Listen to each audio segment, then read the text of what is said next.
Gloire à Dieu. On parle de mariage. On applaudit le Seigneur, s'il vous plaît. Vraiment que ce soir, on puisse lui faire du bien. Allez, on applaudit le Seigneur. De son courage à la croix. Amen. 3 jours après, il y eut des noces à Cana, en Galilée.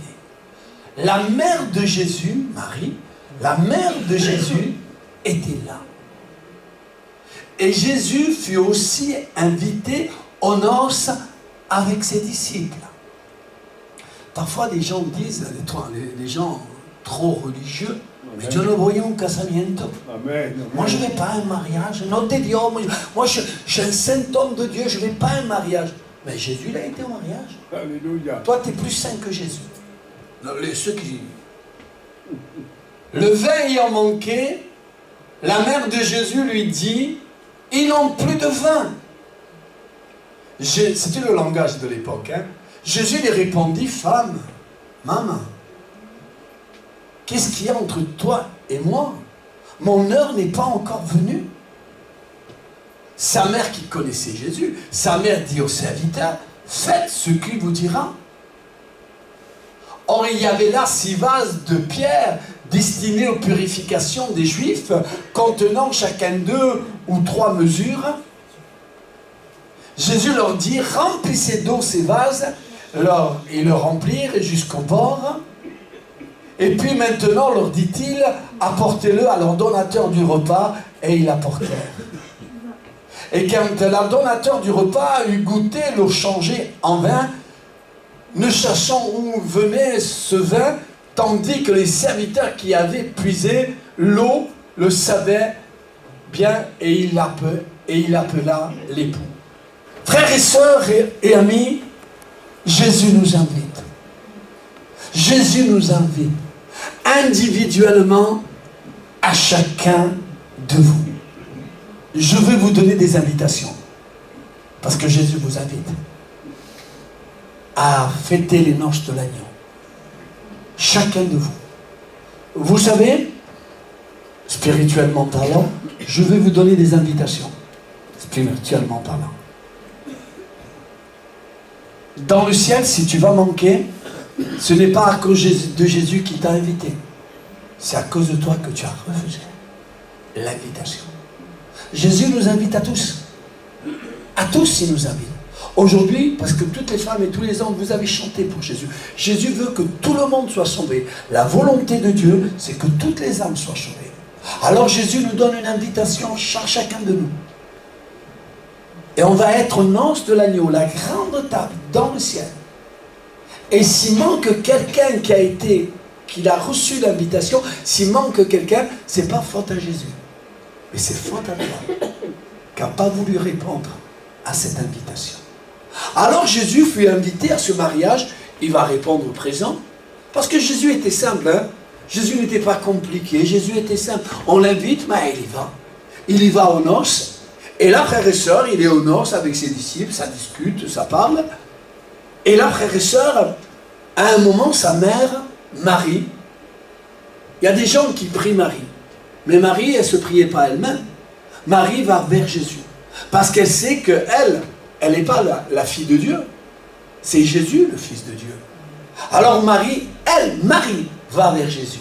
Il y a un problème, il y a une difficulté, elle ne se prie pas elle-même, elle ne fait pas le miracle elle-même, parce qu'elle ne peut pas, elle va vers celui qui peut faire un miracle. Amen, amen. Elle va vers Jésus. Et qu'il est bon que chacun de nous, et je le crois de tout mon cœur, que chacun de nous, nous avons répondu à l'invitation de venir à Jésus. Nous écoutons la parole de Dieu, qui est la parole de Jésus. Et là, frères et sœurs, Marie vient vers Jésus, et Marie dit à Jésus, ils n'ont plus de vin. C'est-à-dire que le vin, ça symbolise la joie. Ce monde n'a plus de joie. Tout à l'heure, je voulais pleurer, parce que je sais que les États-Unis, c'est une grande nation. Elle est armée jusqu'aux dents. Je sais que dans les finances, ils gaspillent des milliards de millions pour l'armement. Et là, tout à l'heure, ils vont attaquer, je ne sais pas quelle ville, quel pays, pardon. On entend parler de guerre et de bruit de guerre. Il y a beaucoup de guerre et de bruit de guerre. Et le retour du Seigneur se fait très proche. Le Seigneur revient. Mais pour toi, qu'est-ce qu'il en est? Est-ce que tu réponds à l'invitation de venir au mariage, des mariages? Et dans le mariage des mariages, on sera assis à côté de qui? Il y aura la table qui nous séparera de l'autre, mais à côté de qui on sera? À côté de qui vous allez être? Il y aura Jésus, il y aura le Père, le Fils, le Saint-Esprit. Il y aura Jésus, mais devant qui familial vous devriez être? Imaginez un peu. Et là, vous quoi? Ça réjouit notre cœur, alléluia. Dans mon cachopan, pardon, donne-moi un petit morceau de pain. Et il te donne un morceau de pain. Mais tu es vivant? Moi je croyais que tu étais mort. Mais non, Dieu n'est pas le Dieu des morts, mais Dieu le Dieu des vivants. Regarde, hein, je danse. Il y aura le symbole de la joie dans le ciel. Hein. Et là, on dansera. Mais devant qui tu voudras être? Allez. Moi je suis en train déjà de penser devant qui? Hein? Alléluia. Et ça réjouit mon cœur. Alléluia. Qu'est-ce qui fait ça? Jésus. C'est Jésus qui peut transformer n'importe quelle situation. Il peut la transformer. Pas à notre façon terrestre. Parce que tout ce qui est terre, il retournera à la poussière. Tout ce qui est terre. Mais nous ne parlons pas du terrestre, mais du céleste. On va vivre le terrestre, pas de problème. Mais après, demain, n'oublions pas qu'on va vivre le céleste. On a vécu le terrestre, c'est bien. Mais demain, on vivra le céleste. Mais c'est dommage qu'on n'arrivera pas, pour certains, à vivre le céleste. Aux noces de l'agneau, on va voir nos bien-aimés qui nous ont précédés dans le ciel. Ils sont partis avant nous d'1 an, de 2 ans, de 6 mois, je sais pas. Ils sont partis dans le ciel. Mais on va les revoir. Nos eaux jailliront d'allégresse quand on verra. On applaudit s'il vous plaît. Nos bien-aimés. Alléluia. Nos bien-aimés. Mais Dieu n'est pas le Dieu des morts, parce que nos bien-aimés ne seront pas morts, ils seront vivants. Lorenzo, t'es mon caccio des pannes. Alléluia. Toi, tu diras, oh ma chérie, embrasse-moi. Ton mari, ta femme, ta mère, ton père, ton frère, ta soeur, celui que tu as aimé, dira, viens, embrasse-moi. C'est vrai, premièrement, on embrassera Jésus. Mais ensuite, on a le droit d'embrasser les bien-aimés. Mais moi, je ne les lâcherai plus. Que c'est beau être dans le Seigneur. Notre espérance n'est pas morte. Notre espérance est vivante. Alléluia. Alléluia. Que c'est beau. Alléluia. Je vis pour ces choses. Alléluia. Il est capable de changer un cœur de pierre à un cœur de chair. Soit un cœur de chair qui accepte Jésus-Christ comme son sauveur personnel. Dieu peut changer ta vie. Alléluia. Que roi pour ces chrétiens, hein? Pas je dis pas beau avec le costume, non, et tout normalement. Que c'est beau d'être chrétien à l'intérieur. Alléluia. Soy chrétiano. Gabriel, tout à l'heure, quand il est venu chanter, il est venu en chantant. Ah oui. Pourquoi va tout là? Tu souffles, non? Et tu me souffles. On a le Seigneur. Et l'apôtre Paul l'avait compris. L'apôtre Paul va dire, soyez toujours joyeux. Est-ce que vous pouvez le dire au frère et à la sœur qui est à côté de vous? Soyez toujours joyeux. Lucien, soyez toujours joyeux. Rosario, soyez joyeux. Verdi, soleil là. Alléluia. Non, Dieu te bénisse. On va se faire la bise. Mercredi, jeudi, minuit, 1 minute. Ça, alléluia. Est-ce qu'on aura le droit de faire la bise à nos bien-aimés? Mais oui. Non, ce sera jeudi, Molita. Parce que tac, 1 minute, ça passe à jeudi. Alléluia. Est-ce que j'ai le droit d'embrasser mes bien-aimés? Bien sûr. Alléluia. El mundo qu'on est malheureux, sans espérance, s'ha muerto. Mais pas nosotros no s'ha muerto. Pas nosotros está vivo. Il est mort, mais non. Pour nous, ils ne sont pas morts. Ils sont vivants. Ils nous attendent dans le ciel. Notre espérance n'est pas morte. Il veut commettre un joug. Lisez un Thessaloniciens. Nous avons parlé. Notre espérance, ce n'est pas cette espérance des gens qui ne connaissent pas le Seigneur. Notre espérance est autre. Je me réjouis parce que mes bien-aimés qu'ils ont précédés dans le ciel, ils sont vivants. On applaudit le Seigneur. Alléluia. Alléluia. C'est ça qui fait la différence entre un chrétien et un non-chrétien. Le chrétien a l'espérance vivante, le païen a l'espérance morte. Alléluia. Et là, je vais terminer. Sa mère lui dit, non plus de vin. Jésus lui dit, femme, qu'y a-t-il entre moi et toi? Mon heure n'est pas encore venue. Mais sa mère a fait une demande. Et vous savez, les prénoms, ça m'échappe. Ah là là. Il y a Rabel Pouto qui est là. Ramona, tu peux venir, s'il te plaît? Je te poser des questions.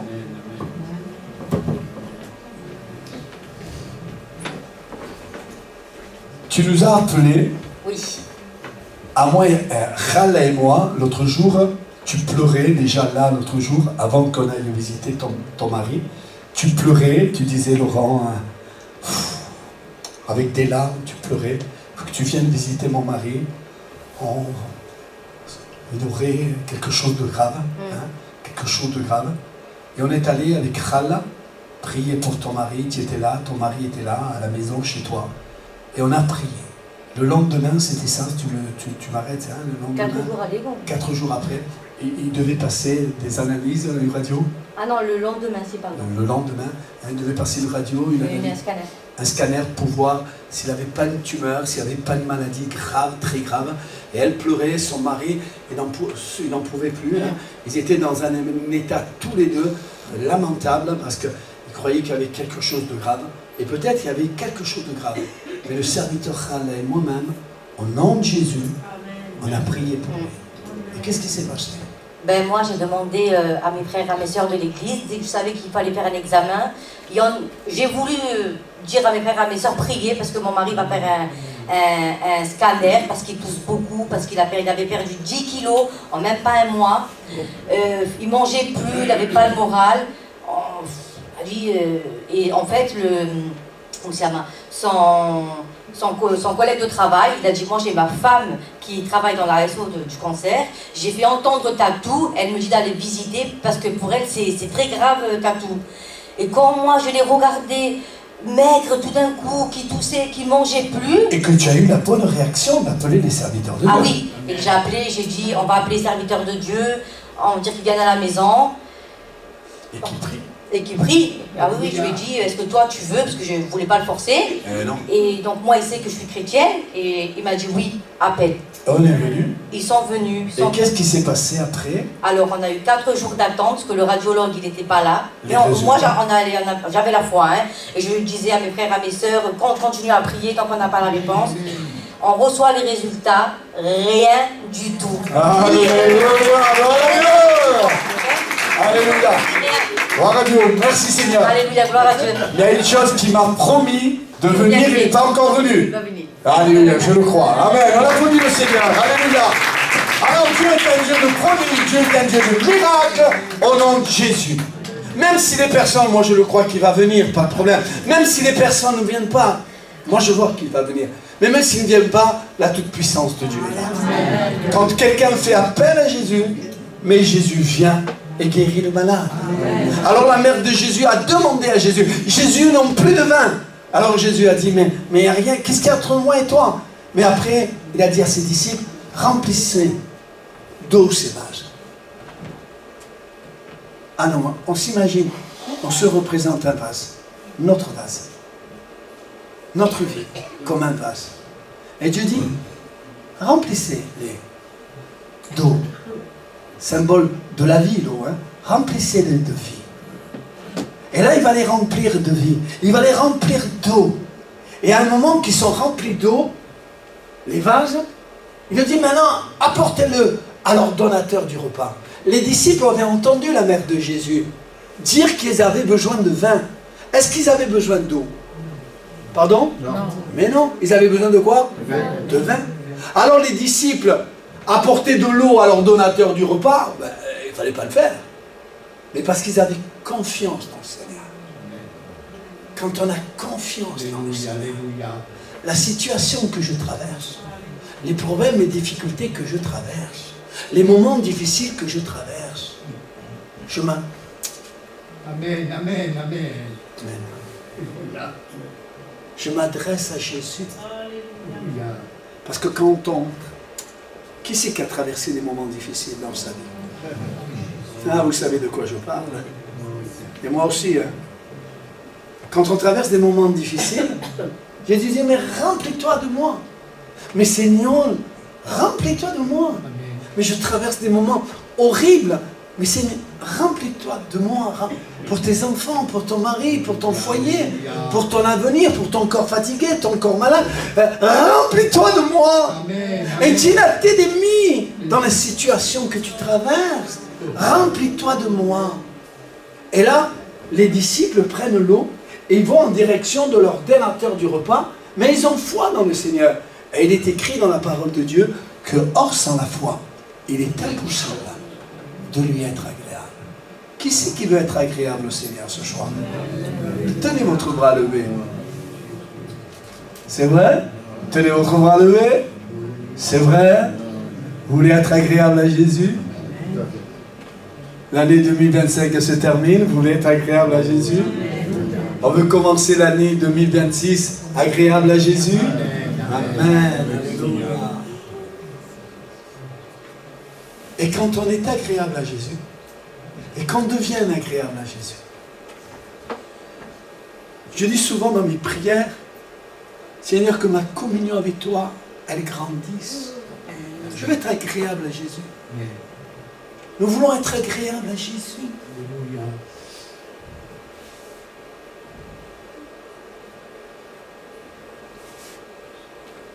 Je fais un arrêt d'esprit pour qu'on analyse. Je vais être agréable à Jésus. Et là, quand l'eau, elle va en direction de l'ordonnateur du repas, il va y avoir un grand miracle de transformation. Que dans notre vie, il y a une transformation qui se produise. Vraiment. L'eau changeait en vin. C'est impossible. Impossible aux hommes. Possible à Dieu. Alléluia, amen, amen. Je raconte ce témoignage et je termine. Dans une étude biblique, il y avait le pasteur qui enseignait les autres jeunes qui étaient là. Et il disait dans un passage de la Bible, Dieu cherche un homme. C'est vrai que Dieu cherche un homme et femme, pour qu'ils puissent se servir. Et quand le pasteur, l'enseignant, enseigne que Dieu cherche un homme, il y a un homme au fond de la salle qui se met à courir. Et quand il court, on ne marche pas droit, on tombe un peu, il bouscule l'un, il bouscule l'autre, il va devant l'estrade du pasteur et dit « Pasteur, cet homme c'est moi ». Et pourquoi cet homme, cette femme, ça ne serait pas toi qui rentre au service de Dieu? Qu'à travers ton témoignage, ton langage, ta façon de vivre, que les âmes se convertissent. Que dans ta vie, un changement, un bouleversement, c'est plus la même personne. Ha cambiado, esta persona ha cambiado. Elle a changé, elle ne parle pas. Mais simplement par son regard, par sa façon de faire, on sent qu'elle a changé. Je vexe personne, mais on doit changer. Moi le premier. Plus encore. Une femme, elle va voir son mari tous les mardis, ils avaient la réunion de l'évangélisation. Il dit, chérie, tu viens à la réunion? Son mari la regarde et au fond de lui, il dit, pour venir comme toi, aller à la réunion, j'y vais pas. Il dit, non chérie, j'y vais pas. Non. Mais elle avait un caractère de chien, un caractère de chat, un caractère mauvais.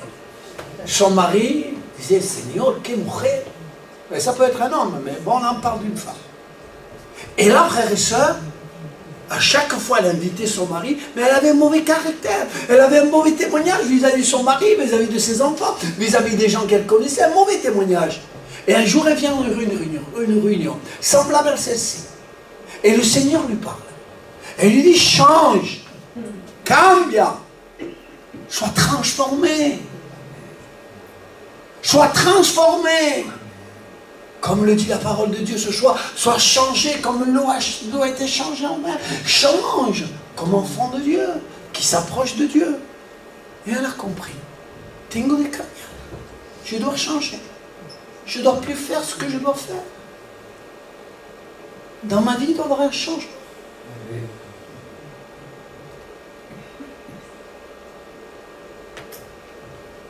Avec son mari, ils ont un peu de sous de côté. Ils décident d'acheter un lustre pour le mettre à la salle à manger. Et ils vont au champ, au marché, Intermarché, je ne sais pas où, et ils achètent le lustre. Et elle est à la cuisine et son mari se met à mettre le lustre dans la salle à manger. Il débranche les fils, et bon, il était au compteur, enfin bref, il descend le lustre, l'ancien lustre, et il va mettre le nouveau qu'ils ont acheté. Et en plus, c'est sa femme qui l'a payé.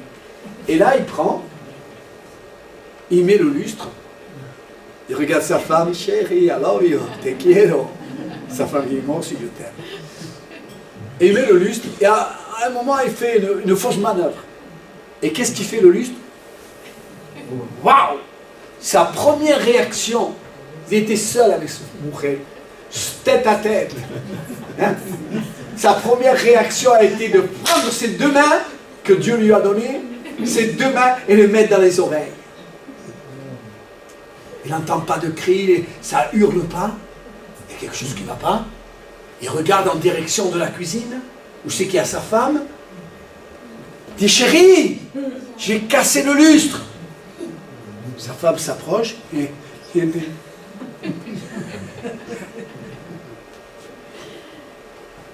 j'ai cassé le lustre. Sa femme, chérie, ça peut arriver à n'importe qui. Il la regarde. Il dit, chérie, ça va? T'es malade? T'as la fièvre? T'as la grippe? T'as quelque chose qui ne va pas? Qu'est-ce qu'il y a?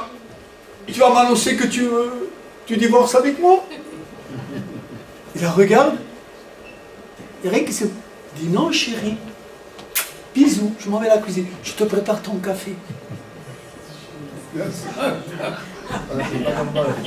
C'est pas normal. Elle devient quelqu'un d'autre. Elle a changé. Elle voulait pas simplement parler de Jésus, mais elle voulait vivre Jésus. Elle voulait vivre Jésus.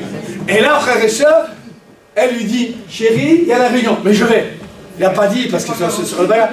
Pardon, José? Non, je ne sais pas. Mais peut-être des choses garanties, mais quand elles se cassent, elles ne sont plus garanties. Et là, frère et sœur, elle se dit dans son cœur, si Dieu a pu changer ton cœur, combien Dieu est capable de pouvoir changer aussi mon cœur. On ne va plus être un couple qui se dispute et qui se sépare, mais un couple qui va servir le Seigneur. Alléluia! Gloire à Dieu! Oui, oui et oui, Dieu peut changer toute situation. D'un bourricot, il peut faire un cheval de course. A Dios et à la gloria. Vous savez qu'un prophète, un jour, il est dans son bourricot, il va en direction de maudire le peuple de Dieu, parce qu'il y a des gens qui l'ont payé pour maudire le peuple de Dieu. Il est dans le bourricot, et Dieu envoie des anges qui se mettent en avant. Et le bourricot n'arrivait pas à avancer, il y avait des anges. Et qu'est-ce qu'il fait le prophète qui veut aller maudire le peuple de Dieu? Il frappe l'âne. Il le frappe, il le frappe, il le frappe. Et enfin l'âne se met à parler. Pourquoi tu me frappes? Pourquoi tu me frappes? Et lui donne la vision de voir les deux anges qui l'empêchaient d'aller maudire. Parce qu'on n'est pas appelé à les maudire. On est appelé à les bénir. Et moi, ce que je te souhaite, dans cette fin d'année, parce qu'on a cette réunion, Que ce soit une année bénie qui va commencer. Dans ton foyer, dans ta vie, qu'il y ait un changement, un bouleversement, une transformation, quelque chose de béni. Je veux que tes projets soient des projets bénis. Je veux que tout ce que tu entreprennes soit béni. Je veux que tu sois en pleine forme. Que je te voie à la promenade des Anglais courir, aller avec mes guides sur la musculation. Alléluia. Réjouissons-nous parce que Dieu a envie de nous bénir et il nous donne la force de changer, bouleverser au service du Seigneur. Que Dieu vous garde, que Dieu vous bénisse. Passez un bon réveillon. Je me réjouis dans le nom du Seigneur.